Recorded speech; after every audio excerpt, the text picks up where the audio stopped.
नोएडा में एक शख्स अपनी पत्नी की हत्या करने के बाद अपने ही घर की पहली मंजिल के स्टोर रूम में 36 घंटे तक छिपा रहा। नोएडा पुलिस ने आज सुबह तड़के 3 बजे उसे उसके इसी घर से गिरफ्तार कर लिया। ये घर नोएडा के सेक्टर 30 में है।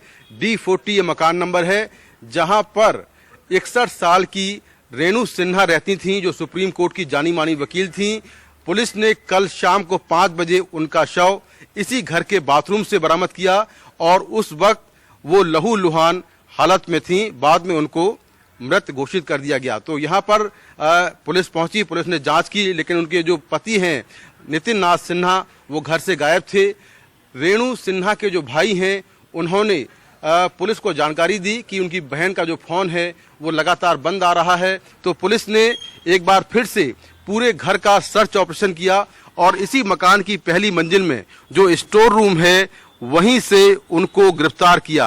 अभी तक की जांच के हिसाब से जो नितिन नाथ सिन्हा हैं, उन्होंने पूछताछ में कहा कि उनकी पत्नी से उनका प्रॉपर्टी को लेकर विवाद चल रहा था, क्योंकि एक प्रॉपर्टी थी जिसको वो बेचने वाले थे और वो प्रॉपर्टी यही मकान था जिसको वो बेचने वाले थे, जिसको लेकर उनकी पत्नी लगातार मना कर रही थी। क्योंकि रेणु सिन्हा का जो बेटा है वो अमेरिका में पढ़ता है और रेणु सिन्हा का कहना यह था कि जो कुछ पैसा है वो बेटे की पढ़ाई में खर्च किया जाए, लेकिन जो उनका पति है वो ये प्रॉपर्टी बेचने की फिराक में था और उसने कुछ पैसा टोकन के रूप में भी ले लिया था, जिसका वो विरोध कर रही थी। और इसके चलते शनिवार शाम को उसने अपनी पत्नी की हत्या कर दी। उसके बाद वो इसी घर में छुपा रहा। तो पुलिस ने जांच के बाद आज सुबह तड़के 3 बजे नितिन नाथ सिन्हा को इसी घर की पहली मंजिल से गिरफ्तार कर लिया। वो स्टोर रूम में छुपा हुआ था।